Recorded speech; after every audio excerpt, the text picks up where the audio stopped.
Hello, everybody, and welcome back to the Salt Lake City Snowhawks expansion franchise, and welcome to Washington, D.C., site of our 2027 NFL Draft, and we'll kick it here to Roger Goodell announcing the first pick as the New England Patriots expected to go Lenard Bailey, pass rusher out of USC, and that's exactly what they do as they follow the script. Bailey, a tremendous combine, productive season there at USC, the former five-star recruit, follows in his what was expected of him as he goes number 1 overall. Now, second overall is expected to be Tyson Wakefield, quarterback out of Notre Dame. A lot of comparisons there to Drew Brees, the 6 foot, I believe, 215-pound Tyson Wakefield. Deadly accurate there at Notre Dame. 38 passing touchdowns last season to just 3 interceptions. And we'll see if the Saints follow the script here at number 2 or if they pull a stunner here, as they definitely do need to fill the quarterback spot, and they do go with Tyson Wakefield. So he's expected to be the savior of the Saints, but now here at number 3, our Snowhawks on the clock, and here is where it gets interesting, folks. We don't really have a clear plan of attack. We were going to maybe go Lenard Bailey if he slipped in our laps there at number 3, but instead I think a trade down is most realistic. We will take a look at the board first before we do anything too hasty, as we see Ben Davis, quarterback out of Fresno State, the top player on the board, followed by Zac Joseph, who we do like, but a top 5 projection ends up with just around 1 to 2 talent grade. C block shed, A pursuit, C tackle, decent testing, but nothing off the charts. Nothing here that screams top 5 player. And the traits decent, well polished with that A finesse move, B hit power, C power move, and block shed, but not particularly a position of need for us, so not something we want to force here in the top 5 at number 3 overall. Last year at number 11, we selected left guard Cade Moreland, and he does have superstar development, so he's going to emerge into one of the best players at his position after a very good rookie season. So let's go to our favorites here, look at our overall big board.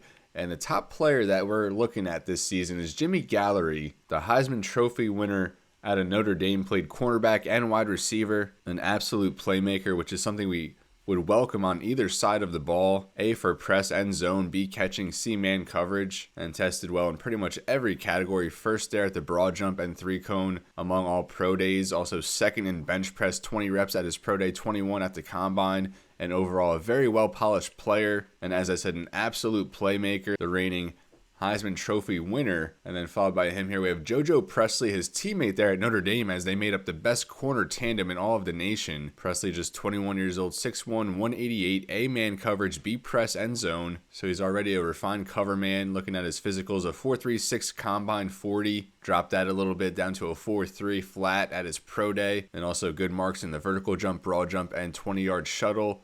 And as we said, very refined already as a young corner, 21 years old. Played at a very high level there at Notre Dame alongside Jimmy Gallery.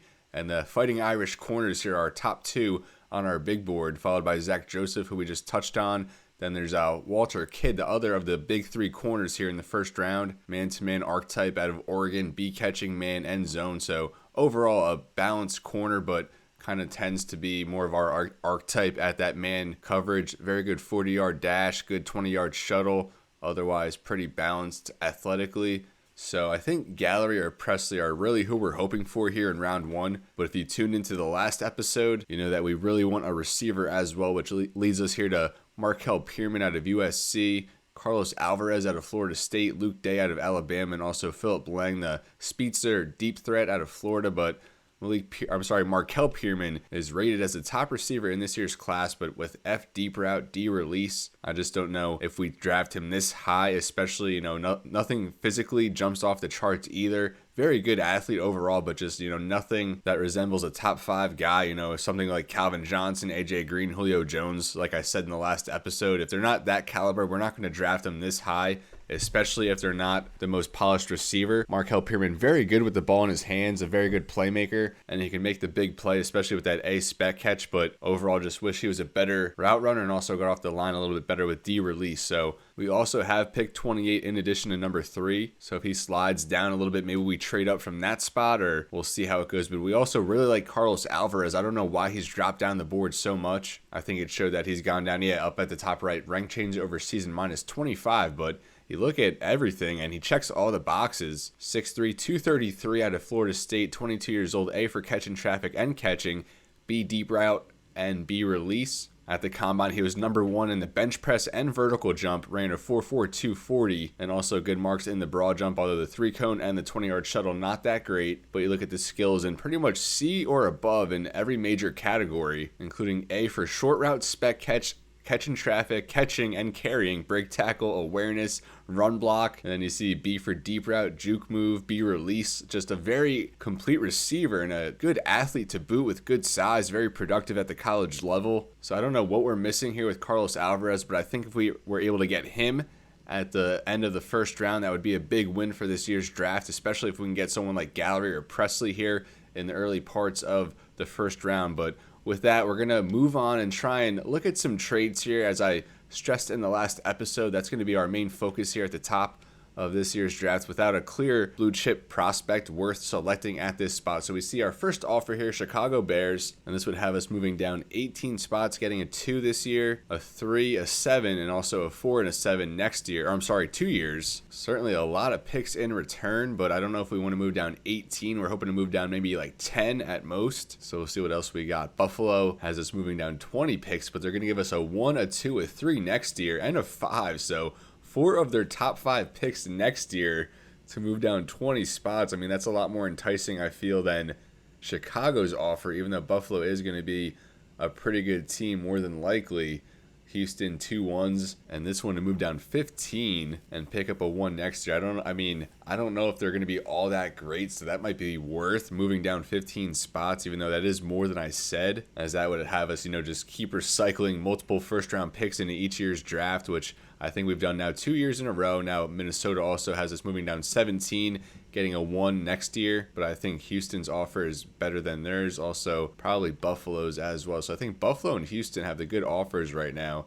New Orleans a first round next year, and of course they just picked there at number 2, so trying to get number 3, but not close to enough of what I would consider. Las Vegas trying to give us a 1 next year, and then pick 36, no thank you. New England picked number 1 this year. They want to give us their 1 next year, no thanks. Not really enough after that. Same here with the Jets to move down 14, not really getting enough back. Same here with the Jags to move down 15, not really getting enough back. Philadelphia would give us their next 2 ones, not the 1 this year, because we already have their 1 from this year. So they would give us their next 2 first-round picks, which would give us their last 3 total, along with 3 2s, a very heavy package there. And this is kind of more what I was looking for. The Colts moving down 8 spots, only really getting a 3 next year, a 5. Not too much there. So I thought the Cowboys would kind of be on the train here of offering a package to trade up, as they really need to fill that quarterback spot, as Dak Prescott on his final year or 2, as he's regressed down to a 73 overall at this point. But I'm looking at this Texans offer, and I'm really thinking that they could end up with a top 10 pick next year. That might be a gamble I'm willing to take, as I don't think any of these offers towards the end were really noteworthy. I do like that Philadelphia offer, but we just, we need to get a 1 back this year, and they just came off a 16-1 season, so they're probably set with late picks over that span anyway. I wish I could reject some here and just take them off the table so I could just compare the other ones head to head. I mean, the Colts moving down 8, if we could maybe turn that 3-5-7 into a 2, I think that would be more acceptable, but I'm not really trying to negotiate like that. I mean, I might try and pull up a trade with the Cowboys, although that package from the Bills also very good to get their top 3 picks next year, which are all probably going to be pretty late, but still, that's a lot of capital, and that's only 5 picks away from what we would trade down with the Texans, whereas, I mean, the Texans next year could be a lot higher than the Bills next year, but would still have a 2 and a 3 in addition. So this Bills package, I mean, that would be pretty crazy, a playoff Bills team to trade all the way up 20 spots, and I don't know if I even want to do that, but I do think that's the best package we have on the table right now. The Bears a decent offer as well, but I think I may try and pull up a trade with the Cowboys maybe, as they try to outbid the Colts. We'll just hypothetically throw that scenario out there as they try to jump the Colts. So we have it all set to go here. We have 3 for 12, and then I think Indy, they had 11. They were offering us a 3, 5, and 7, I believe. I said maybe if they made that a 2, that would be a little bit more acceptable. So let's see if Dallas will offer us a 2, and then let's go maybe a 6 for next year. See if we can recoup that and what we lost in that trade for Colton Miller in the last episode. I even kind of feel like this is a little light for the 3rd overall pick, especially a pick in which is going to fill their needs. So let's just fish it. Let's see if we can just make it a 1 for next year and make that even transaction, as that's not going to get it done. We probably could add a little bit more picks on our side to balance the scales a little bit, but I don't want to go too far unrealistic here. Instead, we'll just go back to that 2, go back to that 6 for next year. As even though we are trading down 9 spots, I think it is a fairly weak class, and if anything, we could always use that 44 to trade up at some other point in the draft. And that isn't going to get it done if we take away the 6.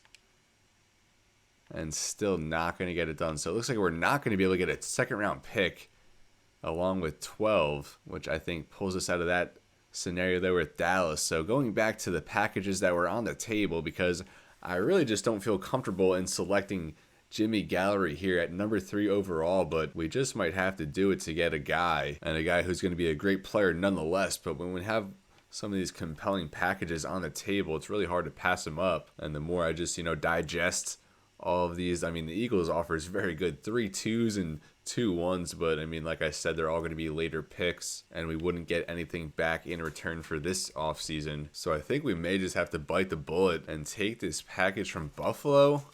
I mean, Houston, like I said, is very tempting just because I think there's a lot of potential in that next year's number 1 from them. But at the same time, I mean, Buffalo moving down 20 spots gives us a 1 for next year, a 2 and a 3 for next year, along with a 5. So that almost doubles our draft capital for next year's offseason. And we could even use some of that to trade up at some point in this year's draft. So the Buffalo Bills, we're going to work a trade with them. As they trade up to number 3 overall, we get 23 along with their 1, 2, 3, and 5 for next year.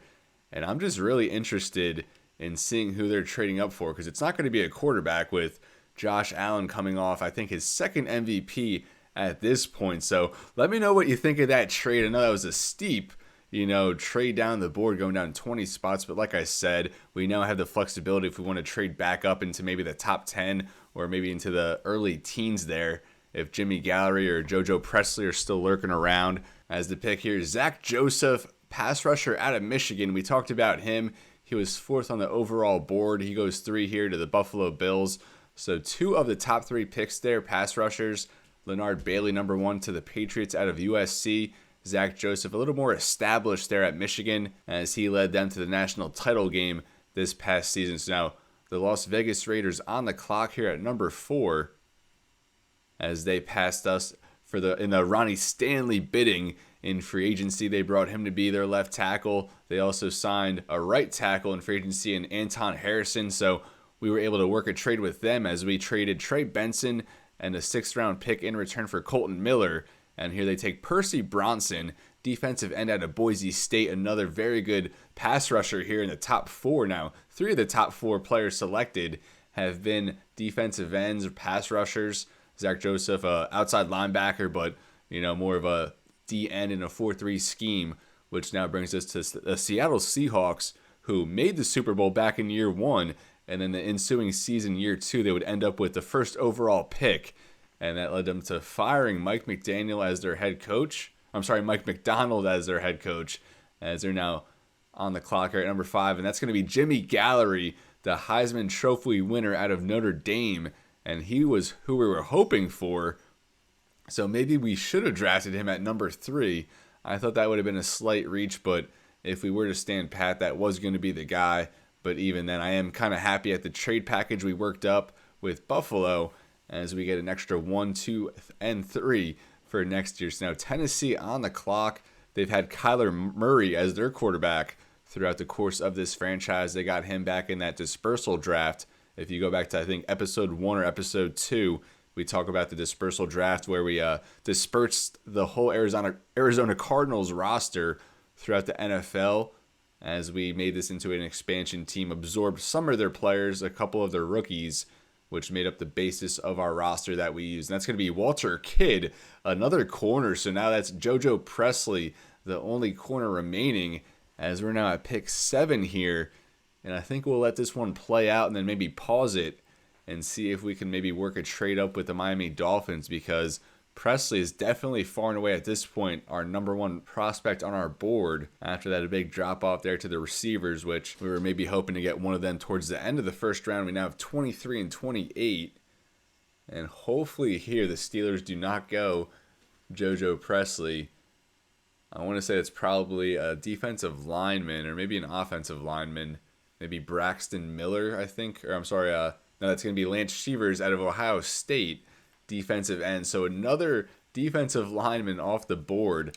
As I said, we are going to pause it here and see if we can work a trade up with the Miami Dolphins. It is going to take a lot, whether it's 23 we try to use or 28. Definitely going to have to use an early pick as well. So we'll start with 28 before we traded down 20 spots. Now we'll try and trade up 20 spots, and we'll see the difference that it takes to make that work. We'll try and give up the 3 for next year. I wish it told us which team's pick it was. I'm going to assume that was Buffalo since it was further down. They're the better team. And then can we maybe throw a 4 in for this year? I doubt this gets it done, but at least we'll be able to see where the meter's at, and that's not even close. So we're definitely going to have to throw a 2 in there as well. Try and throw Buffalo's 2 for next year in there. And that's better than what it was, so we're making some ground here. We'll throw a 4 in there. Not much better, but a little bit. What if we make it 2 4s, a 1, 2, 2 4s? Or a little bit closer here. I think we might have to just make those 2 4s a 3. A 3 this year. A 1, 2, and a 3 to move up 20 spots. And we're close. I don't really mind this too much. As maybe a 5 will get it done. Maybe another 4. We'll see. We'll just throw a 5 for now. Maybe we have to throw 2 more 4s. We'll throw 124. 1, 2, 3, 4, and that's not going to get it done. Maybe try Buffalo's 3rd from next year. Not quite. If I think this might do it. Pick 124. 1, 2, 2 3s, and a 4. And still a decline. One more late pick. And I think we're going to get it. We'll throw our 7 for next year. And still not going to do it. Is it going to have to be try pick 99 and the 7 next year? Let's see, folks. Nope, not going to do it. What if we do a 6 from this year? And still no. I think it's going to have to be a 5. Actually, I think we're just going to try and make it 23 instead of 28. Just back out entirely, get back in there with the Dolphins. And see if we can make something work. If not, we might just have to sim ahead a little bit more, but that would really put a damper on this first round, even though we're able to secure an extra 1 for next year. So now it's a 15 slot move up instead of a 20. So we'll come back. We'll just go back to that 2 as a base. See how far off we are. We'll go back to that 4. Might have to add a few more picks again here. We'll add a 5. Not really doing much there. We have to add a 4 for next year. 2 4s, a 1, and a 2. Still not doing it. So I think we might have to do a 1, 2, and a 3 as we just keep moving along through this process of trial and error. Do the 3 this year. And we're right there. I think maybe a 4. And we're in the door. Not quite at a 6 or a 7. And then I think we are there. Let's see. At a 7 this year. So that would be 4 picks this year and a 2 next year. But moving up 15 picks, that does seem quite steep. But whatever. We're going to send it and we're still declined. So that's 7 probably is going to have to be a 6 instead. And it's still not getting it done. I am kind of outraged at this point. All right, we're going to just sim ahead a few more picks, miss out on Pressley, then so be it. There's still some good safeties we didn't talk about that we could always go after as Roger Goodell out there to make the announcement. But there's still some tackles on the board, still a couple top quarterbacks. And this receiver class, once it gets going, I think they're going to start flying off the board. As I think it's Braxton. I said Braxton Miller before. I think I misspoke. It's Braxton Thomas there, offensive tackle out of Stanford. As he's the first lineman off the board in this year's class. And now the Carolina Panthers on the clock with the 9th overall selection. As they did lose Bryce Young in free agency. I'm not sure what their current quarterback situation is at this moment. So maybe they do elect to maybe go for Ben Davis, that quarterback out of Fresno State, as Roger Goodell back up there at the podium to announce the number 9 overall pick in this year's draft. And I think that is Jojo Pressley, as another corner off the board. 3 corners make up the top 9 in this year's draft. Jojo Pressley, very, very good cornerback. Of course, going there in the top 10. And that's someone we're going to regret not being able to get out of this year's class. So a bunch of pass rushers, a bunch of corners, just two offensive guys selected, one being a quarterback, one a tackle, as now the Giants will round us out here in the top 10. Roger Goodell back up there to announce the selection for the Giants, who just signed Baker Mayfield in free agency. Mayfield led the Buccaneers to the Super Bowl last season, but a very bad performance in the big game. Only 120 passing yards with 45% completion percentage, as they get a weapon for him. There's Markel Pierman, wide receiver out of USC, highly regarded as the top receiver in this year's class, as we'll kind of just move it along a little bit quicker here, as the Indianapolis Colts select Philip Lang. So like I said, I think once the receivers start going off the board, it's going to start going a little bit quicker here, as now Carlos Alvarez, I want to say, our top option that we're looking at on our board as we go over to favorites. And he is, but we also have Luke Day here. Tommy Elliott, safety out of Tennessee. Dale Gilmore, his teammate there from the Volunteers. 2 guys that we wouldn't mind selecting here at 23 or 28. But now at this point, hoping for a receiver. And I think that guy has to be Carlos Alvarez. We'll start moving it along, as Ben Davis, as predicted, does go to the Cowboys there, quarterback out of Fresno State. Maybe their starter this year. We'll see if they decide to move on from Dak Prescott. As now the Los Angeles Chargers, they go Kari Boone, free safety, the top safety, goes off the board out of USF. Atlanta Falcons on the clock here at 14, as they go Joel Adams, center out of Florida, the top interior offensive lineman, the second offensive lineman off the board. As Green Bay now up at 15, they go Chasen Kirkpatrick, so another offensive lineman off the board back-to-back there. Kirkpatrick, 6'8", 317 out of Oklahoma State. We really liked him, but not a huge need there. And he also graded out as a round 3 to 4 talent, so we weren't too privy on him as the process went on. So now Washington on the clock, as they get Quincy Valentine, the top defensive tackle off the board there out of Cal. The Commanders also strengthened the trenches in free agency, as they brought in Zion Johnson, the top coveted their offensive lineman, along with Ronnie Stanley. So now the New York Jets are up, and they take Lonnie Battle, offensive tackle out of Ohio State. And we didn't really know too much about him. We didn't do much scouting on him. A pretty weak offensive line class in general. As now the Houston Texans on the clock, and they go wide receiver Luke Day. So the third receiver off the board, as that now just leaves Carlos Alvarez, as we will pause it here with the Jaguars on the clock. There are 4 more selections until our pick, but I think at this point we really are set on going with Carlos Alvarez, even though, like I had mentioned earlier, he just slid down the board so much as the draft went on. But I don't want to risk the Jags, the Florida team taking their in-state guy there, as Carlos Alvarez out of Florida State. And as we touched on, just very good traits overall. Tested very well, very strong, good vertical jump. Going to use that size effectively. And if he lives up to the hype that we've kind of built for him, then I think he'll wind up being a very good running mate there for Marvin Harrison Jr. So trading up here will just be 4 or 5 spots. Shouldn't require too much. Maybe a 3 or a 4 would get it done here with Jacksonville, but we don't want to force it. We don't want to give up too much.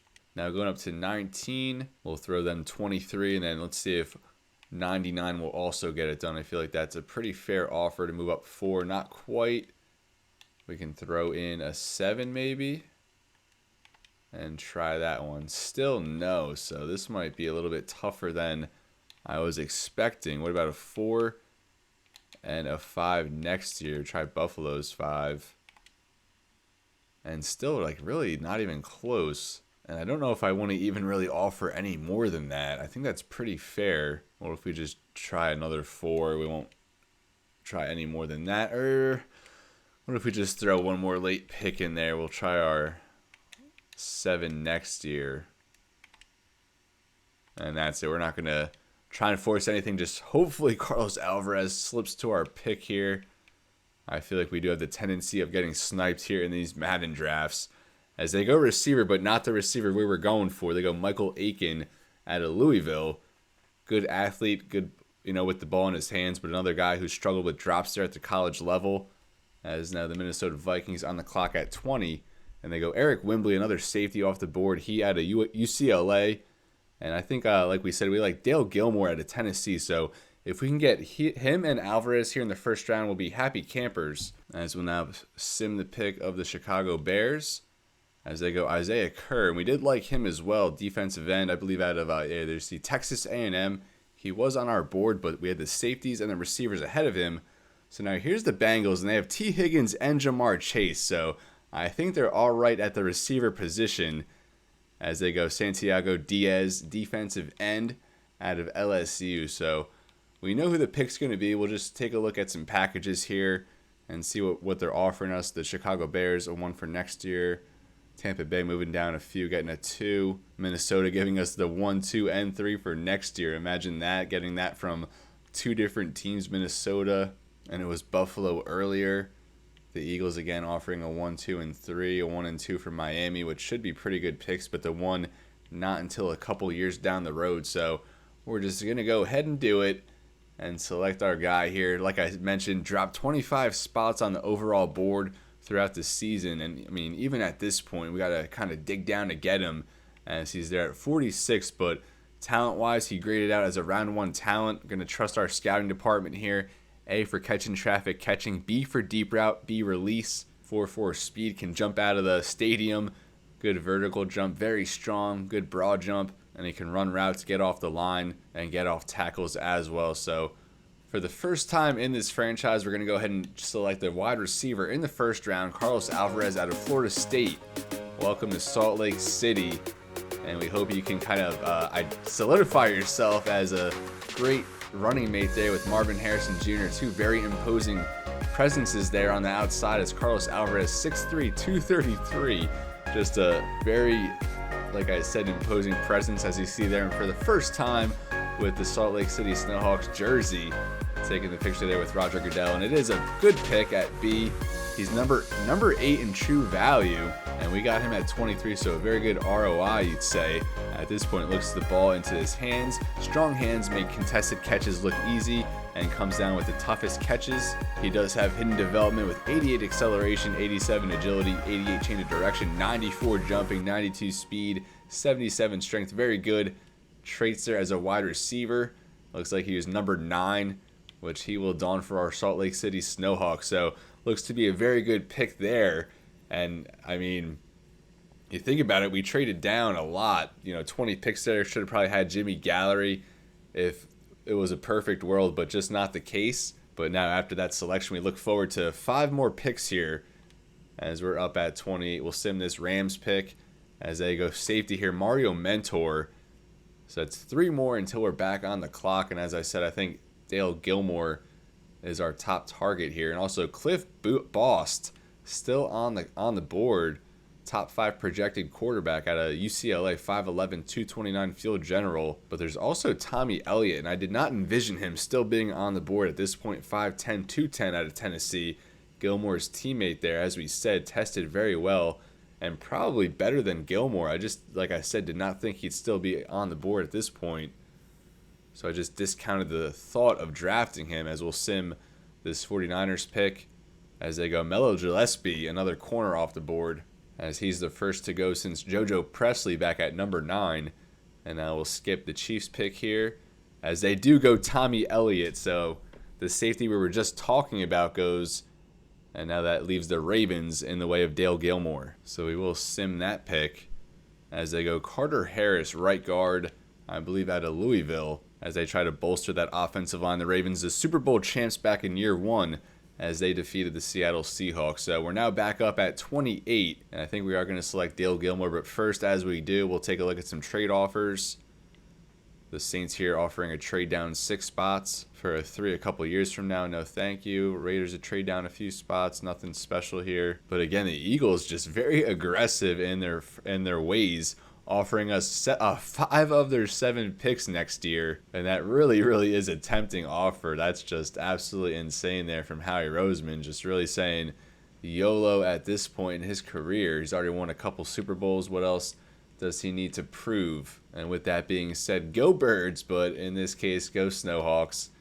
As we'll go back to our draft board here. And Tevin Graham actually is the top safety available. Even John Austin and Duron Stevenson here are above Dale Gilmore. We have Jaleel Holmes, a D tackle out of Texas A&M. Tested fairly well. The skill is pretty good. A, play rec. B, power move. C, finesse move. C, block shed. But D tackle not as big of a need as a DB at this point. And again, we kind of have to go down the board a little bit for our guy, but here's Dale Gilmore, 6'2", 203 zone safety out of Tennessee. So he will pair nicely with Matthew Torrance, who's a safety out of Auburn, redrafted in the second round, has emerged with superstar development. Dale Gilmore, B-hit power tackle, end zone. The man not going to be that great, but going to put him at free safety, have him lurking back there, using that 4.42 speed with a very good vertical jump and broad jump, which was top among all strong safeties. Decent change of direction and short area quickness as well. A, awareness, so already, a veteran-like presence there on the back end with good block shed at C, more than you typically see from a zone archetype safety. Also B to C, finesse move, B, hit power, B, tackle. So pretty complete, even though he's more of a zone archetype, but I think he'll pair very nicely with Matthew Torrance there on the back end. And even though we wanted a corner more in this draft, I don't mind, getting a safety who can be there for a long time. So Dale Gilmore, 28th overall off the board, and this marks the second year in a row where we've had multiple second-round picks. And next year we are going to enter with multiple as well, as we see there. Dale Gilmore, some nice flow there on the former Tennessee safety. His teammate Tommy Elliott goes a couple picks earlier to the Kansas City Chiefs, and Dale Gilmore follows suit. We drafted him at 28, an A-plus pick, as he's number 4 in true value. Another hit here in the first round of this Year 3 NFL Draft, the 2027 NFL Draft. The scouting report on him: quick to digest and respond in zone coverage, wrap up and drag down tackler, and he's fast enough. For sure, he's fast enough at 4.42 speed. Comes back with 90 acceleration, 85 agility, 83 change of direction, so not the best there, but 90 jumping, 91 speed, 70 strength, and very good skills elsewhere. So 2 very good first-round picks, I'd say, in this year's draft. We also made a good trade down where we added, 3 or 4 picks for next year. As this first round winds down, we got the Detroit Lions as they go Titus McGill, another corner off the board. He out of Pitt, a good zone corner who tested well at the combine. The Cleveland Browns, who lost in last year's AFC Championship. We'll see who they go with as they go Jaleel Holmes, D tackle we just talked about not long ago. And now the Tampa Bay Buccaneers on the clock as they go with Cliff Boss. So going to be Cliff Boss, Boast, however you want to say it, to succeed Baker Mayfield there. They also signed Tyler Huntley in free agency, but I would assume they go with the rookie next year, as that's certainly going to be a storyline to watch. Now the defending Super Bowl champion Denver Broncos on the clock, as we did not get to see who they selected. We'll see when it pops up there. Tavon Graham, safety out of Stanford, as now starting the second round. We do have the 3rd pick in this round, so on the clock and not too long from now. We will pause it for now, look at our draft board, get our bearings back, and kind of reassess what we're going to be doing the rest of the way. So looking at our board now, we only have one guy left with a round 1 to 2 projection, and that being Kevin Charleston, corner out of Texas A&M. I only added him to the board actually the last segment before the draft because he had a positive draft story on him regarding his pro day, but we just didn't scout him enough to make too much of a claim on him. You like the size at 6'2", 209, B for man coverage, C press and zone, but the testing just really wasn't there. I mean, like I said, he had a positive story of him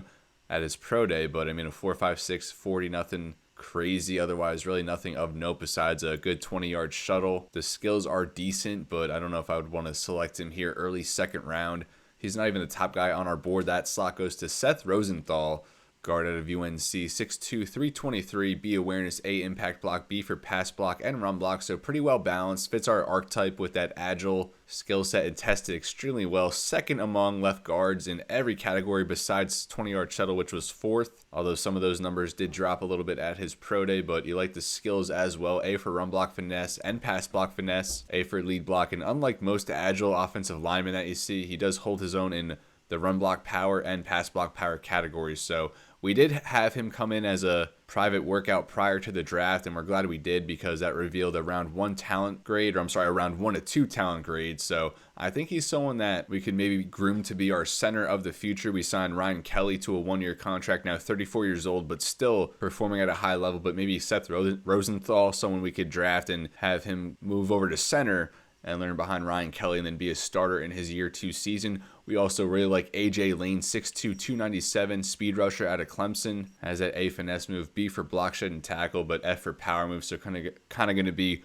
one-dimensional, but you look at the numbers. First among D tackles at the combine in 40-yard dash, vertical jump, broad jump. Second in the 20-yard shuttle, and he does have a trump card with a tremendous finesse move, good block shed as well. So AJ Lane, a very polarizing player I like, and maybe going to go off the board before Seth Rosenthal based on projection, as I am probably just going to go ahead and remove Charleston from the board altogether, although I don't think we even can at this point. So I think Rosenthal or Lane, the top 2 guys we're considering with our next pick, but also Tashawn Gross, someone we can't forget, B for block shed and tackle, 6'2", 229, 22 years old, out of Arizona State. First in the vertical jump and 20-yard shuttle, second in the 3-cone at the combine. Ran a 4.54 and also has that veteran savvy with the A play rec, A awareness, and very balanced overall. Very reminiscent of Jerry Sexton, who we drafted last year in the 3rd round out of UW, who would go on to be the defensive rookie of the year. So if possible, I would love to maybe work a trade down here and be able to select maybe 2 or 3 of these guys if possible. I also really like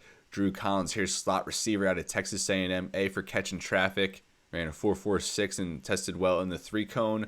Very good skill set for a slot man and also offers some upside as a kick returner. Although I don't know if we need to draft another receiver so high. There are some options later on like Eddie Matthews, who I gushed about in the last episode at 6'6", 209. This dude is just a mammoth, and he also ran a 4.34 and had a 6.68 3-cone drill at 6'6". I don't know if you'll ever see that again. So he's someone we definitely want to maybe take a chance on later, along with Chance Rodriguez, a polarizing wide receiver out of Florida A&M, ran a 4.31 at the combine, which was tops among receivers. We've been linked to him for a while now, and it seems like he's just destined to be a Snowhawk, but that would require a trade down here at the top of the 2nd round. Or maybe we could trade one of our picks for next year from Buffalo, as the Patriots will kick it off here as they go Jeffrey Lynch, right guard, out of NC State. Now, the New Orleans Saints, after selecting quarterback Tyson Wakefield, they go with a left guard here, trying to get some protection from up front, Tavares Wayne out of Texas A&M. As we are now on the clock with the 35th pick, we'll take a look at some trade packages. The Bears have us moving down 18, getting a 3 and a 5 for next year. The Bucs would give us their 1 a couple years from now. We're not trying to wait that long. Maybe if it was next year like Seattle, but I don't even know if we want to make a deal with a division rival. New Orleans giving us a 1 a couple years from now. Same with LA. Patriots a 2 and 3 next year with a few late round picks as well. Carolina a 1 a couple years down the road. Green Bay, they're 1 next year. And I mean, imagine trading an early 2 for a 1 next year. They were at 16 in this year's draft, so that one could be even, top 20 maybe. In addition to that Bills pick we already have. Philadelphia again in on the mix. But I think we're best served maybe just standing pat here, trying to trade back into the late stage of this 2nd round. Like I said, we have a bunch of picks to work with, so we might as well just start making some, not hoping the board falls in our favor, but just being a little more aggressive and attacking the board for our guys. So I did say I really like Seth Rosenthal as someone who can maybe fill in as a starter in year 2, as he graded out as a round 1 to 2 guy. Just going on the overall board here, Ahmad Woodson was someone I liked throughout the season. Another player out of Notre Dame. They must have had just a stacked team this season, the Fighting Irish. I wish there was a way to convert, these draft prospects into college football and use these auto-generated rosters and see how they work out in the college football game. Something I thought about doing, but that would just take so much customization. and you can't even really customize all that much in that game nowadays anyway. So just going down the board, AJ Lane is the top guy we'd be looking at. Let's go over to D tackle. Is there much selection there? As there's only a couple guys ahead of him. He is ranked 63, so I mean, based on that, maybe he'll be available at the end of the second round. Going over to left guard, Rosenthal is the top guy there. A huge drop off after that. There are a few guys over at right guard though, but as I said, we don't want to let the CPU decide things. We want to be aggressive, attack things, and come away with our guys in this draft. So Seth Rosenthal, even though he's not projected until round 3 to 4, I think just based on that talent grade, we're going to select him and bring him into the organization as we continue to try and make strides to fortify our offensive line. We have a few good ones there in Cade Moreland at left guard, Randy Samuels at right guard, and now we're hoping here that this selection can bring us our center of the future. We signed Ike Mekonu last offseason, brought in Colton Miller via trade, as we did draft him a little ahead of where he was ranked. He was ranked 40th. We drafted him at 35, but a great pass blocker, shows quickness when defending speed rushes, and a good run blocker. 87 strength, 70 speed, and decent skills all around. So maybe a reach there. I thought he was going to grade out a little bit higher, but what are you going to do? So now we'll just move down the board a little bit. As I said, we're maybe going to try and work a trade in at some point. There goes Ahmad Woodson. I just talked about him, linebacker out of Notre Dame. There goes to the Raiders. Seahawks go with Deshaun DeBose, another linebacker. Goes off the board quick, a safety to the Titans. Steelers go with a safety. Now the Dolphins, Mike Cheeks, the first running back off the board. And we didn't really scout this year's running back class at all. Mike Cheeks, they're at 40th overall out of Oregon. Top running back. Then quarterback Rashawn Rice, quarterback out of Purdue.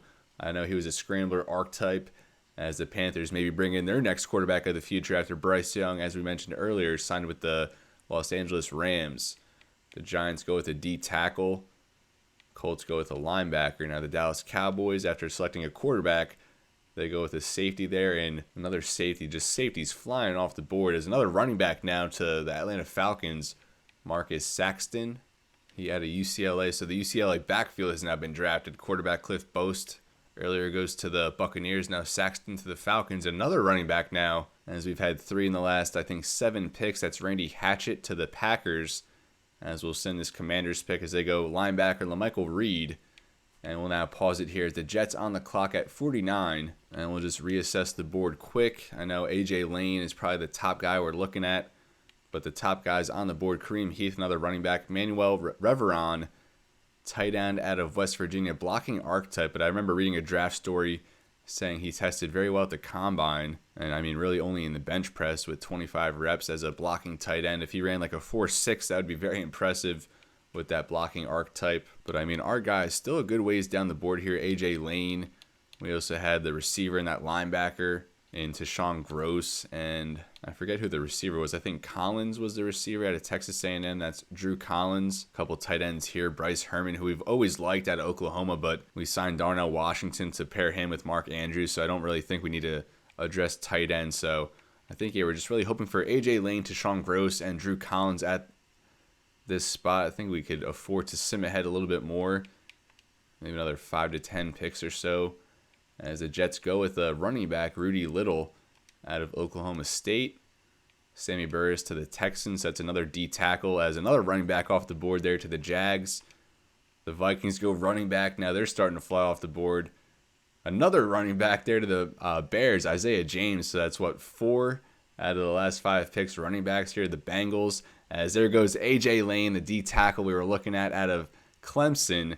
Not the most pressing need, so I don't feel too bad about it, but someone we definitely would have liked to have. So that kind of leads me now at this point, even though we have an early 3rd round pick. Let's see if we could work a trade here. We're not going to try with the Bills. We already traded with them, so we'll sim ahead their pick as they go with an offensive tackle, that being Corey Bynes out of Tennessee. So let's see now if we could work a trade with the Rams, as I think we're going to try and go ahead and draft that linebacker to Tashawn Gross out of Arizona State. We did very well last season in finding a early to mid-round linebacker and turning them into a star, as we'll now try to do the same here with Gross. So it's going to be pick 56.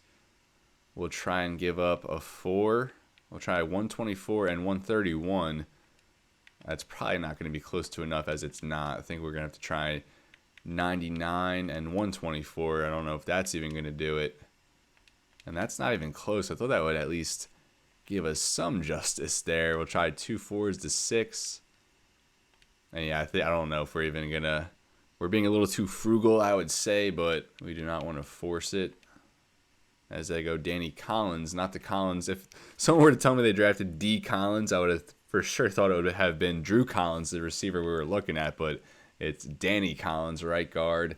Another right guard off the board there to the Niners. Wide receiver there to the Chiefs, Andrew Williams.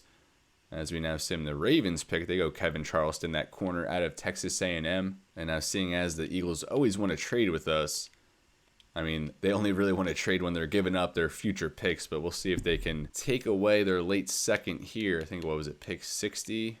So we'll try 99, 124 again. I mean, that's not the worst offer, I feel like. And that's not even budging them. So I think we will just wait for our early third-round pick. Probably would have to include that in the package if we wanted to move up. So we'll just hopefully let the board fall into our laps here as they go corner David Miller. The Lions go with a right guard. Now the Browns go Charles Linder, another running back here. I feel like half of this second round has been running backs as the Buccaneers go Andrew Baber there. Now the defending Super Bowl champion Denver Broncos to close out the second round. And we're going to have to wait for it to pop up there on the ticker or on the top right, as the New England Patriots are going to lead us off here in round 3 as day 2 of this 2027 NFL draft, wrapping up here with round 3 as Ron Grant was the pick there to Denver. And now the Patriots go Addison Easley, cornerback, to start us off. And now the Saints go Manuel Reveron, that blocking tight end we were talking about. So getting some reinforcements up there for Tyson Wakefield, the new drafted quarterback. And as we are now on the clock again here for the 4th time, I want to say, or at least about to make our 4th selection. First, we'll look at some trades. The Bears want to trade up about 18 spots, give us a 4, which isn't the worst offer. The Texans a 2 next year. Saints a 2 a couple years from now. The Patriots 3 picks next year.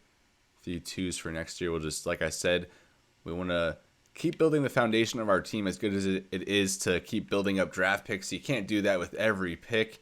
And we've already done that once here today. So we'll go back to the board here, look at our favorites. And Tashawn Gross or Drew Collins here are going to be the pick. We talked about Gross before. I think he can be a starter as soon as next season, as Andrew Van Ginkel and Quay Walker continue to age a little bit. I think Van Ginkel is on his expiring contract, so I think Gross and Sexton could form a very nice young linebacking tandem, assuming Gross lives up to the hype of that round 1 to 2 talent grade, unlike Rosenthal kind of did. I was really expecting him to be a little bit better, but Drew Collins also someone to consider here, although we do have some other receiver prospects we can consider later, such as Chance Rodriguez and Eddie Matthews. Also James Terry. I was going to say Jason Terry. We're not talking basketball here. James Terry, 6'2", 355 out of Oklahoma State. Run stopper, can, play nose tackle, that zero tech type role on a football team. Busted out 40 reps at his pro day, and the 3-cone, despite his heavy size at 355, he had the best 3-cone of any D tackle, so we missed out on the speed rusher earlier in A.J. Lane as he went to the Bengals, but maybe James Terry, a decent consolation prize, but I think it may be too early for him. Let's see where he ranks on the overall board, as I think between all our options right now, he is a little bit higher than Tashawn Gross, and I think the receiver, Chance Rodriguez, is down there. I think we missed Collins. Collins is ahead of both of them, so I think we definitely would want to work a trade up here in the 3rd round at some point. So I think the pick here would have to be Terry or Gross, and just seeing as how we had that round 1 to 2 grade on Gross, we're just going to go with the safer bet here as we select Tashawn Gross, linebacker out of Arizona State, the 4th selection in this 2027 NFL draft for our Salt Lake City Snowhawks. As we think we're doing a very good job here. We'll see what he comes back as John Gruden and the War Room, I feel like, have a lot to be proud of here this year so far. And we are not close to done. I think we still have 5 more picks in this class, and a good pick, as he's ranked 43rd in true value. We get him at 67. The scouting report on him possesses good speed for a linebacker, good awareness and reaction as a defender, and can be trusted to make tackles in the open field. Going over to player profile, he does have hidden development, so worst case, he's going to be a star development. Comes back with 90 speed, 91 acceleration, very, very good athlete, and I think he has the traits to match it up as well. So another hidden development pick. 3 out of our 4 have been hidden dev as we continue to do a good job here in this 2027 NFL draft. So with that, the Raiders now on the clock, as we'll skip ahead a few and maybe see if we can explore a trade up. They go linebacker. And the Seahawks take Bryce Herman, that talented tight end out of Oklahoma, who I talked about us liking a lot. Just the need was not there. Otherwise, maybe he would have been in play at 67. But instead, we'll see him on a division rival as Bryce Herman, definitely a name to remember. As the Titans follow suit there, they go tight end Sheldon Crowder out of Notre Dame, someone who's also on our draft board. Steelers go linebacker Larry Hart there, as the Dolphins also go linebacker. So we'll pause it here. Panthers on the clock at 73. And I think we really do like James Terry in this spot. Also, Drew Collins, though, worthy of consideration, although we still have Chance Rodriguez and Eddie Matthews on our board. But you can't underestimate finding a good slot receiver. So maybe he's the priority right here. But even if the rest of our draft is just coming away with someone like Drew Collins, Terry, and then maybe another receiver, I wouldn't be too disappointed at that. I think we've already done a very good job of finding some potentially impact players, and we'll continue to try to do that as we explore a trade up here with the Panthers, and that would be for pick 73. We'll see if we can give them 124 and a 7 just to work that meter, see how that looks. And not even close. I feel like it's getting harder to trade for these later picks as we go along. And that's not even close either. So what if we do 99, which would only be 26 spots down the board. Do 99 and a 6. I don't expect this to even be halfway, as it is not. Just absolutely crazy expectations on these trades of 4, 5, 6. I mean, we do have it on hard difficulty, so that is kind of working in our favor. It's not too easy to manipulate the trade system. I mean, it still is, but at least not as hard, as they do go guard there. The Giants go center. Colts go D tackle. So another D tackle off the board, as I feel like we get more desperate to maybe work a trade up for James Terry. I just really like that size he has as a nose tackle and that 3-cone. You know, having the top 3-cone of any defensive lineman at the combine or any defensive tackle at least, is insane. Posted 40 reps at his pro day. F for pursuit, A for play rec, B power move. I wish we knew that block shed, though, because C to F, that is pretty big disparity, especially someone you want to eat blocks and eat up double teams as a 0 tech. So maybe on second thought, it's not worth a trade up for Terry, although maybe it's worth it, though, for Drew Collins. But we'll just keep letting it ride a little bit and see how it goes. Bryce Weber, another guard there off the board there to the Cowboys. Linebacker to the Chargers. Falcons go tight end. Packers, they go Matt Allison, cornerback. And for the 80th pick, the Commanders go tight end Nathan Schwartz. As we're now halfway through this third round, getting through day 2 here of the NFL draft, the Jets go tight end. Sim this Texans pick as they go Manny High to safety. And we'll take another revisit here at the draft board. And Drew Collins right now the second receiver on the board, only behind Corey Stevenson here out of Ohio State, 6'2", 235. I remember looking into him a little bit, but just a disappointing combine. The traits did not live up to what we were hoping for. So I think Drew Collins here, like I said, a slot receiver. You really can't underestimate the importance of a good slot receiver to an offense. So now that we've advanced a little bit through this third round, maybe we try to work a trade here with the Jags for pick 80, although it might just result in another failed attempt. I might even just end up editing all these failed attempts out of the video. Who knows? Let me know if you like seeing these like failed negotiations, or if you would just rather have them cut out entirely in order to save time. So this is 83. So 99, just moving down 16 spots. Can we throw a 6 your way and call it a day? And we absolutely cannot. What about a 5 next year? Hopefully that's Buffalo's 5. And that's not going to do it either. What about a 4, 5, 6? Come on and get your kicks. And that's not going to do it either. What if we throw a 7 in there? I really don't even... I like having a 7, though. I really do like having a 7. What if we do 2 5s? And that's our final offer. Oh, my goodness. But I think a late pick now would actually get it done. Or 7 2 years from now. Oh my goodness, that is so close. try a 6 a couple years down the road. Oh my goodness, we're like right there. We got to throw our 6 this year. Is that what it is? And it is. Oh my goodness. So we do move up a few spots here.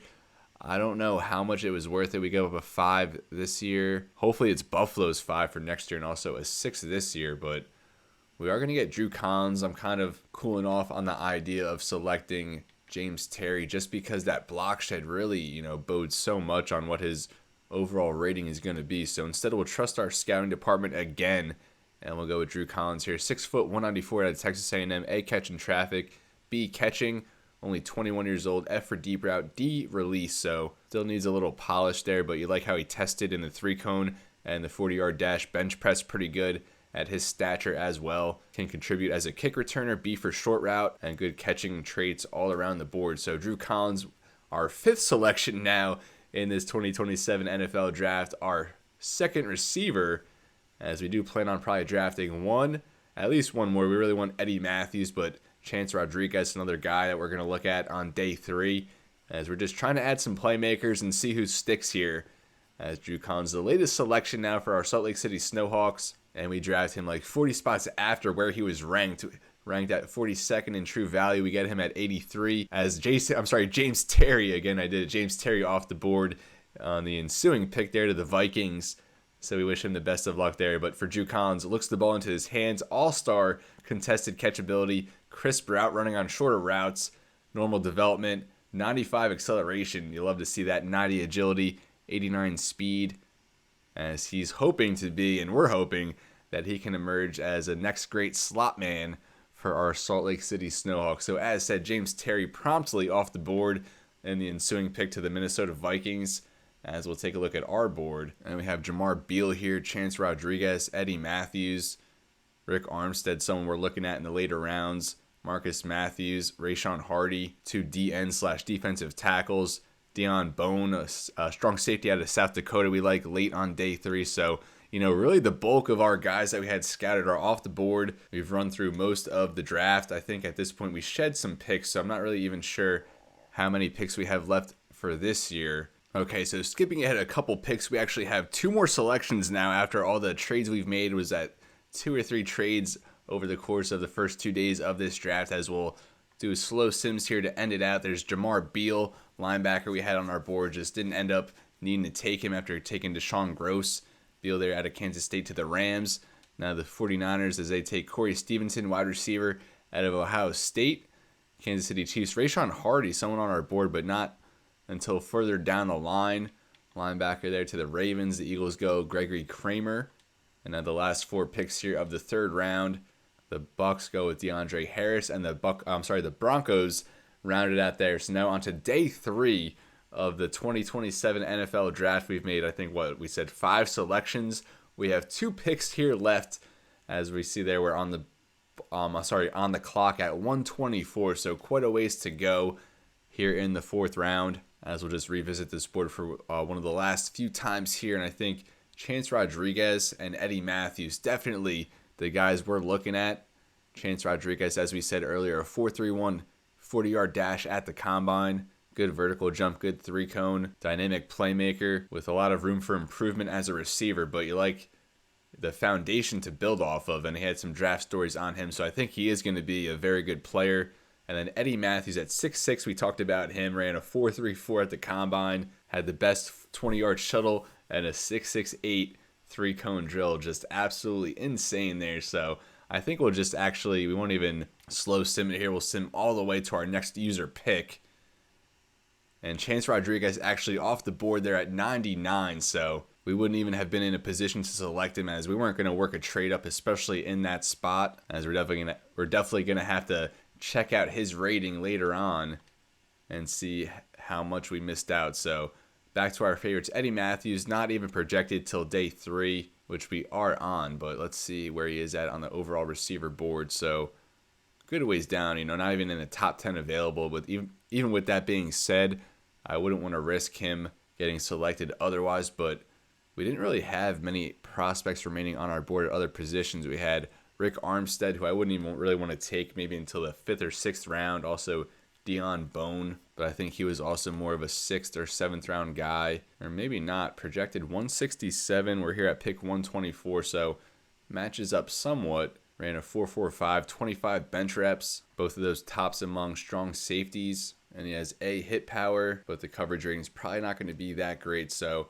I wouldn't mind trying to work a trade here and maybe picking up an extra 5 or an extra 6. We'll take a look at the packages real quick. So we're at pick 124, and the Bucks would give us a 7 to trade down 3. Vikings a 4 next year. Titans would give us a 7 to trade down a few, as would the Saints. So yeah, nothing we were really looking for. A 4 and a 5 next year for the Eagles. That's actually not too bad. But I would like to have a selection here in the 4th or 5th round to take Matthews. Although this one isn't bad, moving down 15 picks, picking up an extra 6 for next year. I think we'd have given away a few late future picks, so it wouldn't be bad to recoup one of those here, which I think we will just take that real quick with the Colts.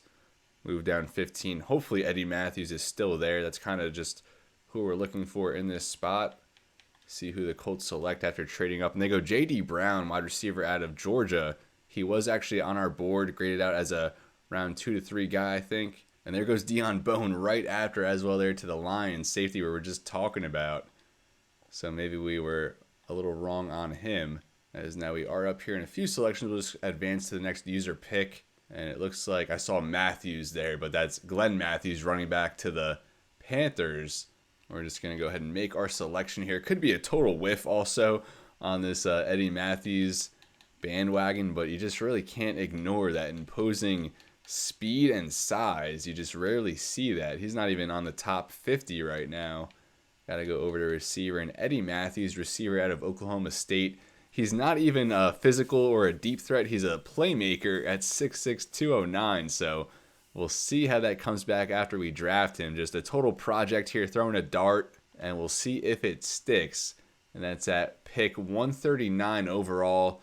The Salt Lake City Snowhawks are drafting a 3rd receiver in this year's class. I said we might draft 2, but we're going to draft 3. And that's Eddie Matthews being the 3rd wide receiver out of Oklahoma State. As he puts on the Snowhawks cap for the first time, as he will don the helmet here soon. And that is a good pick. I mean, average there on the board with a C, but 97 in true value. We get him at 139. And the scouting report, former high school power forward, and that makes total sense. So a basketball player trying to transition over to football says he's faster on tape, and how can that even be after running a 4.3 and needs to work on catching, which we are very much aware of. Thought he might have hidden development, but he does not. 93 speed, 93 agility with 95 acceleration. And Eddie Matthews, a project, but certainly a bunch of upside and potential there. So with that being said, we are kind of winding it down here. We'll just sim to the end of the draft. Seattle does have 2 picks coming up. We'll just see who our division rival pick up with a couple 5th round picks. As we'll just keep going along here pretty quickly. And here's Seattle at 144. They go Rick Armstead. And no lie, that was the top guy we had left on our board. As he's going to go to Seattle, the Auburn corner, as a good pick for them. Morgan Thomas, a center who was projected undrafted, goes here in the 5th round. So good pick there by the Texans. We had our eye on Thomas. And the same there with Ray Holcomb, another undrafted guy we were kind of scoping out for after the draft, but they go here in the 5th round. And there, Joey Gay, another guy who was projected undrafted, goes off the board there to Seattle. He was an undrafted projection, but then talent grade-wise came back as a 2nd or 3rd round grade, a physical receiver there out of Iowa. So is the AI kind of looking at our draft board and cheating a little bit, or are they just, up to par with our scouting department as well? So very interesting development there here in the 5th round. We'll just sim ahead a couple more and see if any more of our undrafted targets start to fall, as no more are seemingly going off the board at this point. Maybe they heard us, so they're trying to play it cool a little bit. So we will just sim to the next round, and we don't even have any 6th round picks. So again, we'll just sim to the next round. And here we'll just try and squeeze it out as fast as we can. So one more pick here at 195. We'll see if there's anyone still standing here, as the rest of the guys on our board, undrafted free agent projections. We have 13 left from what I thought was 20, or 21 actually. So a good bit, or I'm sorry, 8 of our targeted undrafted free agent guys have been drafted. More probably to come here in the 7th round. We'll see who's still standing at the end. So looking at this pool of undrafted free agents, or projected undrafted free agents at least, I came up with a few that I am interested at this 3rd pick here in the 7th round, starting with Allen Rushing, who very well could end up being drafted at some point in the 7th round, if not by us, by another team. 6'1", 309 power rusher out of West Virginia. C power move, D block shed, B tackle. But if you look at his testing, he was among the best of any defensive tackle. 3rd at the combine with a 4.96 40, 2nd with 35 bench reps, the highest vertical jump, and also top 3 in the 3-cone and 20-yard shuttle. Decent skills. I mean, with that power move, block shed at a D, you like that better than being at an F, of course. We'll see what that finesse move comes back as, but hit power at B. Not the worst prospect here in the 7th round, has some redeeming qualities, but I also really like Seth Phillips, and he moved up 74 ranks on the overall board after the combine, really made a name for himself, even after a productive career there at Ohio State, where he spent 5 seasons. Now 24 years old. B pursuit, B tackle with C zone coverage. Even as a run stopper, you like that. The 2nd fastest middle linebacker, top 10 in every other category as well. And skill-wise has C man coverage, B tackle, C zone, as we said, with B pursuit and hit power. So I think a very complete linebacker, good athletic traits as well. So I think we actually do have a very tough decision to make here between Rushing and Phillips. And even though we already drafted a linebacker, I kind of do feel more inclined to select Phillips. I just think he stands out a little bit more. I think Rushing a little bit more one-dimensional, which you don't mind at this stage of the draft, especially considering we haven't drafted any defensive tackles. What about Will Nichols here, running back? He was top 4 in every category at the combine. Might have missed out on this guy. And he looks to have pretty good traits overall as well. Only 22 years old, receiving back out of Miami. I kind of want all of them, though. It's so hard to decide. But I really do think Seth Phillips could end up being a very good linebacker for us, even as a depth guy, and maybe hoping we could add the others as undrafted free agents, although I do expect them to go off the board at this point. But we're just going to go ahead and select Seth Phillips here to round out our year 3 NFL draft class. It's been a wild ride here. Hopefully you stuck with me. I apologize if I've gotten somewhat delirious as we've gone on. I can't imagine how they actually feel in a real front office, because this was definitely taxing. But overall, I'm very happy with the results. And as we rounded out there with Seth Phillips, linebacker out of Ohio State. And even though he was projected undrafted free agent, it was actually 140 in true value. So even though we were rated an average pick there, we drafted him 55 slots better than what was expected. And scouting report on him: quick enough to stay with most tight ends and halfbacks, willing tackle that rarely misses. And here comes the boom, as Seth Phillips, 86 speed linebacker, only 71 strength, wish that was a little bit higher, but for a 7th round guy, you can't complain too much. So with that, we'll just skip ahead very quickly on these remaining picks, see who's left there from our undrafted free agent pool. And let me know what you thought. Let me know what you would have done differently. I really live for these NFL drafts in Madden, so it's definitely my favorite aspect of the game. I really look forward to doing these drafts, especially when you have multiple 1st-round picks. That always makes it a little more fun. So we definitely have a lot to look forward to going into next year, as we hold the 1st-round pick from the Buffalo Bills, along with the 2nd-round pick and their 3rd-round pick. We also had their 5th, but we traded that away, or at least we're hoping we traded that away. It didn't specify which team's pick it was that we traded, but we're hoping it was Buffalo's and not ours. So there goes Allen Rushing off the board there at 208 to the Commanders. So we lose one of our undrafted targets, along with Jalen Sharper there, right tackle, to the Houston Texans. The Saints double up on quarterbacks. They drafted Tyson Wakefield's 2nd overall out of Notre Dame. Now they get Tyrell Cook, quarterback out of Maryland. As we're now here, the last 16 picks of this 2027 NFL draft. Cornerback there to the Bengals. Commanders go wide receiver Joshua Carter. Another wide receiver there to the 49ers. Chiefs go guard, cornerback there to the Ravens, corner to the Eagles. And now the last 4 picks, as the Lions go linebacker, the Browns go Shaquille Howard, the Buccaneers go Trevor Watson. And we're going to pause it here and just jot down these undrafted guys who we have noted. All of these guys, offensive players, Mostly offensive linemen besides Fasaro at tight end, who's 6'9", 251 from Oregon State. Fullback here, Keshawn Forbes out of Tennessee. And then Will Nichols out of Miami, the running back. Hopefully he's there. Very intrigued by him. And also Todd Hayes, kicker out of Oregon, hoping to bring him in to provide some competition there to our kicker position against Joshua Carty. But Mr. Irrelevant here from the Denver Broncos as we wrap up the 2027 NFL Draft. Did not show it to us as we're now here at the Draft Recap. Actually, it's Andrew Cummins, offensive lineman out of Louisville, as that wraps up the 2027 NFL Draft.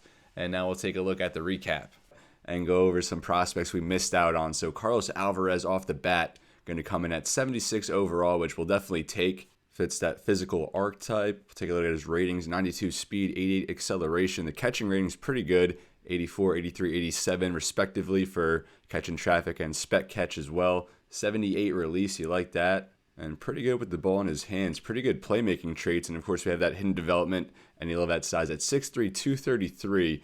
Wore number 9 in college, but with Kadarius Toney on the roster, going to take number 8. And he looks like he's ready to go. Looks like he's like straight out of the 80s or 90s for some reason. Gives me that vibe, kind of like an Art Monk or someone of that stature.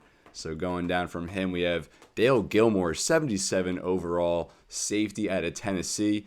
If I recall correctly, he was the 4th-ranked player in true value. Last year, we got number 2 in Cade Moreland, left guard. And the year before that, we got number 2 in Lucas McDonald, quarterback. But this year, we went as high as 4 with our boy Dale Gilmore here. 91 speed, 79 zone, 78 pursuit, 81 hit power. Already pretty high awareness there at 76, which the block shed was up a little bit more. But overall, a very good player here. Dale Gilmore as someone who might start some games at free safety this season. We still have Jalen Thompson, a captain of our back end, but starting to regress a little bit. And Dale Gilmore, brings a little more punch and youth to our back end. There's Seth Rosenthal, our early 2nd-round pick. And he comes in with 87 strength. What was his speed? 70, 76 run block and pass block. So very good there. The run block power and pass block power, high 60s.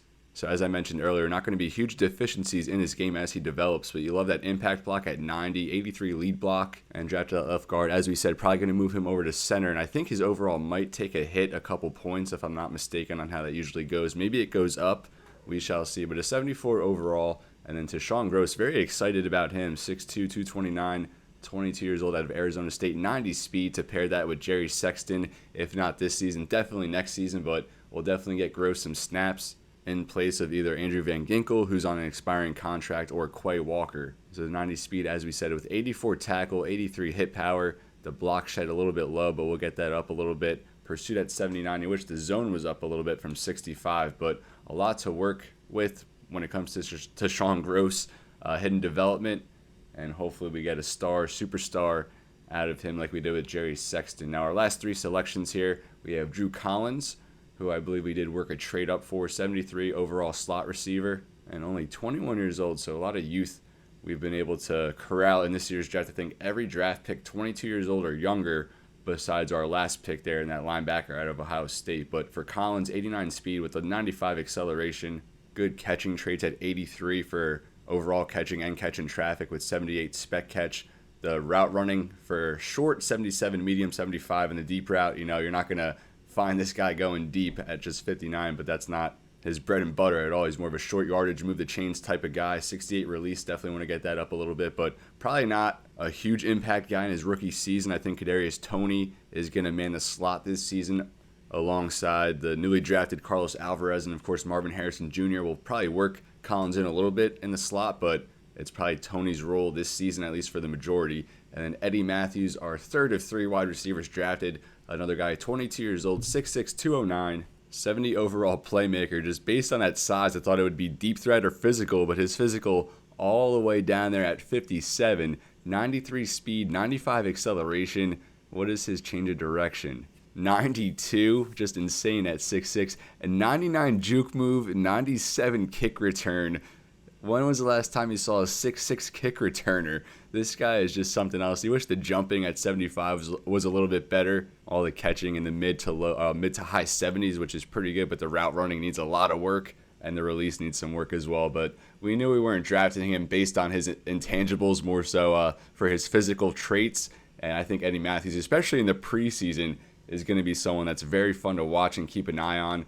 I mean, I don't know if we even want to stash him on the practice squad and risk him getting snatched up by another team, but then our early 7th round pick came in way of Seth Phillips out of Ohio State, the 24-year-old. Spent 5 years with the Buckeyes, in and out of starting roles there. As he rode the tide, despite all these 5 stars, 4 stars coming in, getting the starting job, Seth Phillips hung around, and he proved himself as a captain on that Buckeyes team. 86 speed, 82 tackle, 83 hit power, with good pursuit acceleration. Really nothing else of note. Maybe a practice squad guy here in year 1, but for a 7th round pick, definitely can't complain. So let me know what you think of our draft class. What would you have done differently? Would you have maybe went with someone at 3rd overall like a Jimmy Gallery, who we'll see here shortly, who went to a division rival Seahawks? Maybe you go with a receiver earlier. You don't really wait around, but I think we made the right choice with Carlos Alvarez, and I think we'll see here shortly how he stacks up to the other receivers in this year's class. But even with all these quality players, I think we were able to bring in to the organization. You got to remember, we also added a 1, 2, 3, and 5 for next year, so you kind of got to consider that when talking about this draft class. But now we're going to go through the NFL. I guess we'll just start here with the Steelers. They drafted Lance Shivers, 7th overall out of Ohio State. No one else I was really paying attention to. Looks like a not really great draft class for them. The Texans get Luke Day at 18th overall, one of the receivers we were considering. He comes in at 74 overall, and he does have hidden development. So at 6'2", 229, he comes in with 93 speed, 90 acceleration, 86 catch in traffic, 88 spec catch. The route running not quite there, but another good receiver from this year's class. Again, I think Alvarez proved to be the better player, but I think the Texans got a good one there in Luke Day. And then in the middle of the 2nd round, they draft Sammy Burris, 75 overall defensive tackle.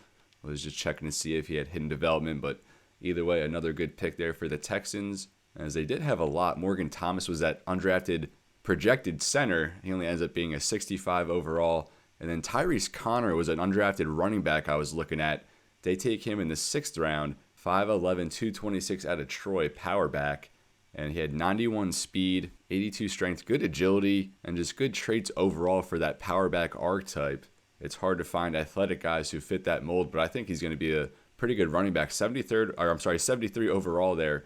Early 6th round, a good pick there for the Texans. Good draft for them overall. And then with the Titans, we see they drafted one of our targets, Walter Kidd, there at 6th overall. Not even hidden development, so I'm not too mad we missed out on him. But you like the traits there, 95 speed, 90 acceleration, good coverage rating. So just an athletic corner, although you kind of, if you're the Titans, you don't like that he doesn't have that hidden development. Going to develop nice and slow there at normal dev. John Austin, safety out of Michigan. We didn't even really do any scouting on him. Comes in at 75 overall. We'll see if he has the hidden dev, and he does. So at least they get hidden development there on the safety, not the corner. And then Sheldon Crowder, another good pick here for the Titans, I think, and another guy with hidden development. We kind of had our eye on him along with Bryce Herman, a tight end who was picked by the Seahawks, but we just did not have a need for tight end. So while those guys were on our board, they weren't really in consideration after what we did in free agency. Another 74 overall running back there for the Titans, so they get 4 players there at least 72 overall. The Vikings, Eric Wimbley, 77 overall safety, and he's at hidden development, only 21 years old, so you think he's going to develop into a very good player, be a year 1 starter, and decent traits overall for the new safety of the Minnesota Vikings. Also drafted a running back and D-tackle James Terry, who we were eyeing up. And I think he's going to fill a run-stopping role very well there. Just mammoth size there on the interior, 94 strength, and 70 block shed, better than what we were expecting. And also 75 power move, only 59 speed, but you know he's not going to be getting out in space and chasing anyone down. He's just there to clog run lanes, eat up double teams. And now the Chicago Bears, Isaiah Kerr, someone I mentioned, we had pretty high on our board. Hidden development, D-end out of Texas A&M. Only 21 high overall player, 84 speed, 89 strength. And I feel like he might be in consideration for Defensive Rookie of the Year, depending on how these corners produce in year 1. Some good ones went in this year's draft. Nothing else really of note there for the Bears. Now the Bengals, they take Santiago Diaz in the 1st round. AJ Lane, 72 overall D-tackle we were eyeing up. And he does have hidden development, so maybe a missed opportunity there, but a very good pick here by the Bengals. 89 strength, 80 speed with 78 finesse move and 74 block shed. As the Bengals really trying to build up that defense. All 7 selections all go to the defensive side of the ball there for Cincinnati. although only 3 of them at least 70 overall. But Santiago Diaz, AJ Lane there to build up that defensive line. Buffalo trades all the way up to number 3. We had that big blockbuster trade with them as they select Zac Joseph, and he does not even have hidden development, the ultra-productive pass rusher out of Michigan. The Bills trade a lot of draft capital to get him, 83 speed, only 77 strength, 78 finesse move, 69 block shed. So, I mean, decent overall there for a rookie at 75.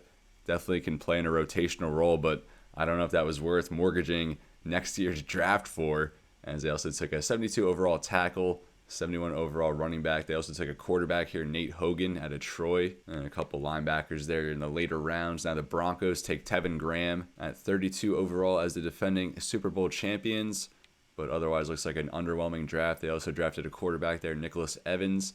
Now for Cleveland, they take Jaleel Holmes, D tackle in the first round, Charles Linder out of Rice, 73 overall, and then another 73 overall here, Connor Wallner, center out of Arizona State, a receiver, another 70 overall there as a receiver, and then a few 60s there for the later rounds. Buccaneers get Cliff Bost, 72 overall quarterback, and luckily for them, he does have hidden development, 72 overall field general. Career at UCLA was very up and down, but the physical traits are there, 92 throw power, good accuracy ratings for a rookie, and very well balanced when you look at the throw and the run, the play action, under pressure, break sack, 77 speed. Thought he was going to be a little bit higher there in terms of speed, but looks like a quarterback who could maybe develop nicely there and succeed Baker Mayfield as the Buccaneers come off an appearance in last year's Super Bowl despite very underwhelming results.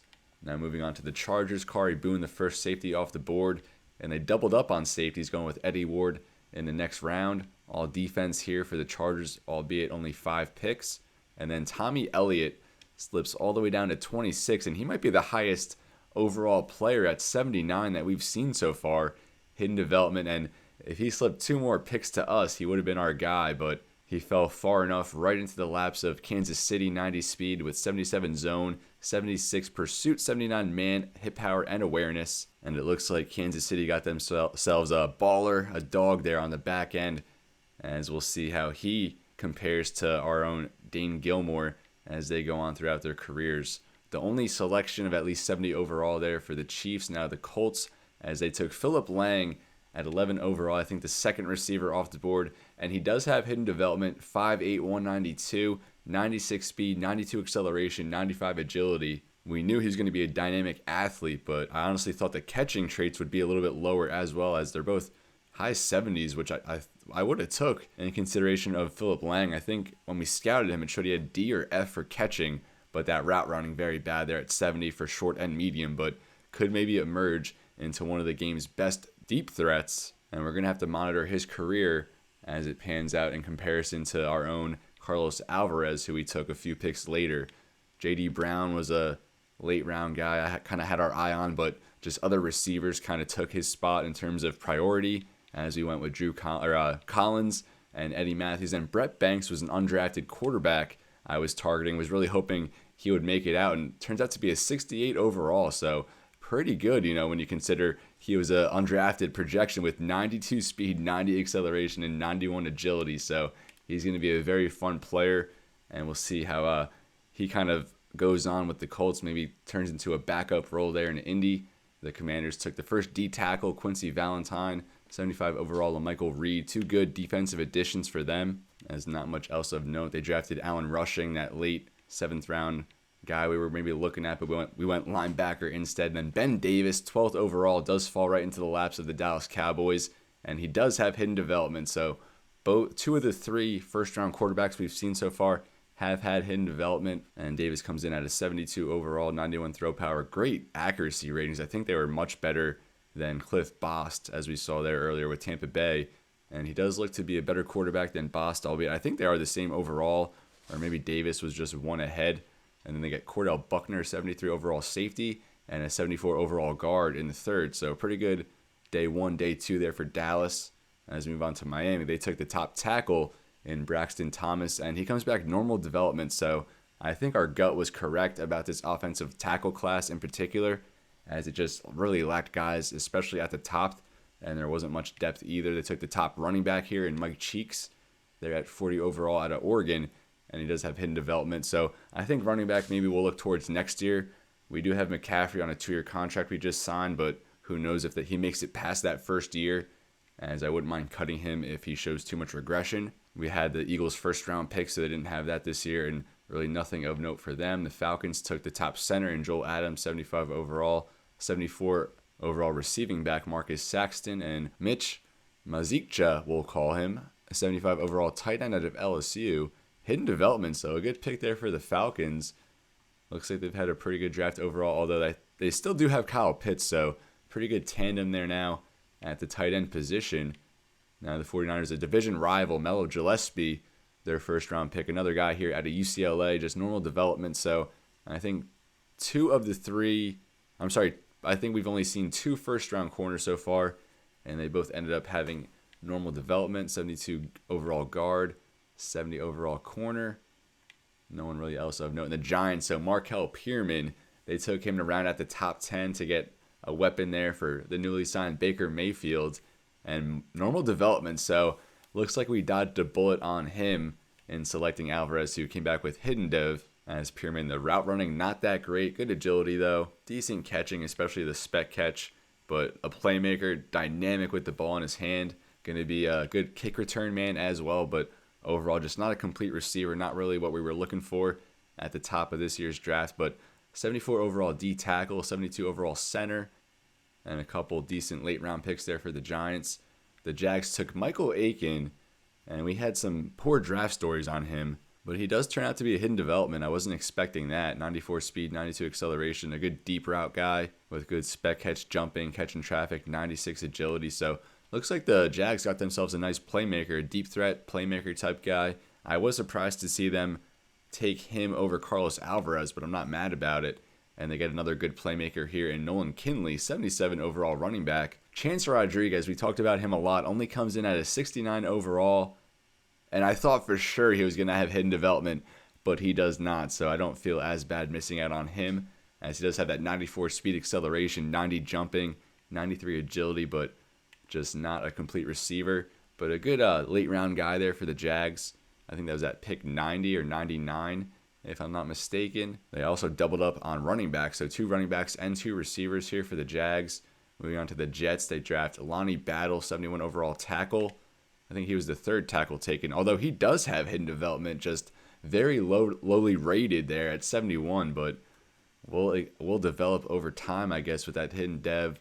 They got running back, tight end. Nothing else really of note. Now going to the lines. We're almost there, folks. Bear with me. We are getting to the end of the tunnel. Titus McGill, good corner there out of Pitt for the Lions. Deion Bone, 69 overall safety. I talked about him, and he does come back with hidden development. I talked about him as a day 3 guy, but he got snatched up soon after we mentioned him. 69 overall run support, 89 speed, 86 hit power, and it looks like a gem there towards the end of the 4th round there for the Lions. Deion Bone, got to remember him as a good, strong safety, hidden development.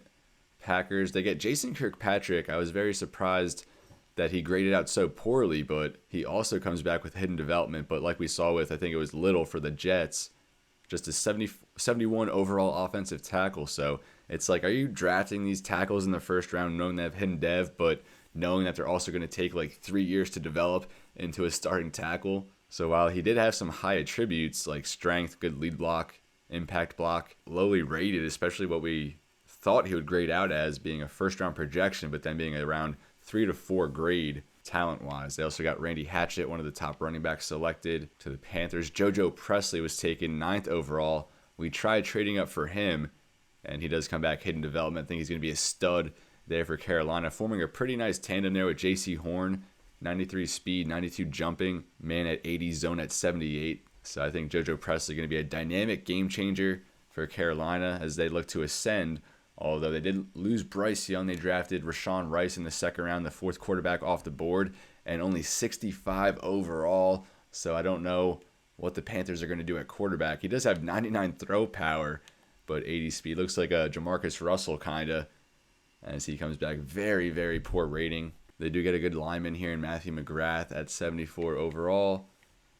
As we get to the Patriots, Lenard Bailey was the 1st overall pick and only 71 overall. I thought for sure he was going to be like a 78 stud or 80 overall type guy, but only 71 overall speed rusher. He does get that hidden development. And I said it, if he was there at number 3, we probably would have picked him, and we would have been very, very upset. Only 58 power move, 73 finesse, not even that great. 69 block shed, 86 speed though, but only 80 strength. So Lenard Bailey looks like he might be a bust. I mean, the hidden development, you like that. Maybe even if it's superstar, but just a low rating at 71 overall. Very underwhelming for the top pick in this year's draft. Jeffrey Lynch to open the second round, good at 74 overall. But I just can't get over how low Lenard Bailey came in. Just 71 overall for the USC pass rusher. The Raiders took Percy Bronson, and he has a higher overall than Bailey at 75. Also hidden development there for the Raiders.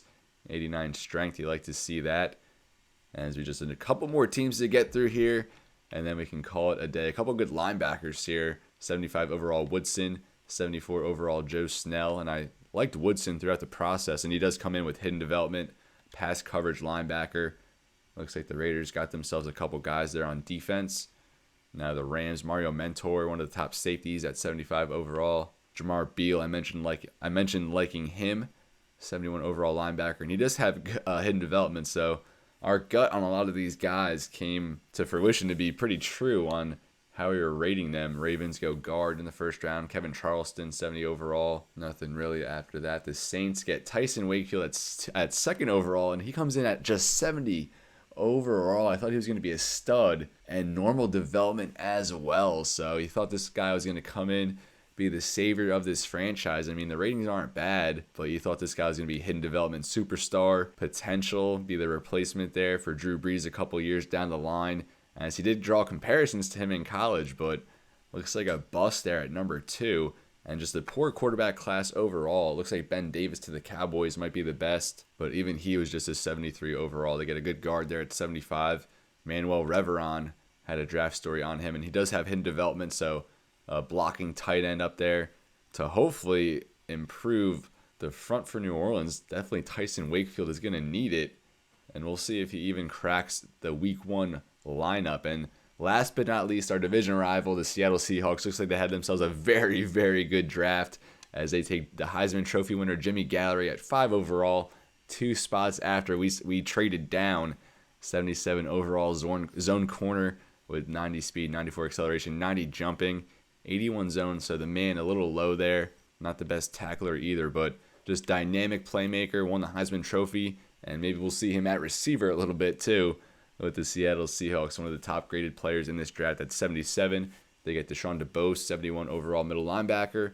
Bryce Herman, the tight end I said I liked, 73 out of Oklahoma. Not hidden development though, so that kind of makes me feel better. Thought he would be, but 85 speed at that size. Very balanced overall tight end. I think he's going to be a very good player down the line. So then it's like 3 or 4 good players drafted by Seattle. Also Nicholas Spain, 70 overall linebacker. Rick Armstead, I mentioned liking him. They take him in the 5th round, 70 overall. And he has hidden development as well. 6'1", 200, 70 overall zone corner with 75 zone coverage, 92 speed, 98 jumping. Good athlete. And maybe we should have picked him at some point or traded up for him. He turns out to be a very good late round pick. And they also got Joey Gay, who I mentioned was an undrafted projection, but graded out as around 2 to 3 talent. 71 overall there in the 5th round when, like I said, was projected to be undrafted. But this is where I'm going to leave you folks. Thank you so much for watching. I know it's a long, taxing episode, a lot to cover, a lot of just dull moments at times, but it's all worth it in building what will eventually and hopefully be a Super Bowl winning team here on Madden 25 with our Salt Lake City Snowhawks. But as always, everybody, it's been real and be well. Thank you so much for watching, and I'll see you next time.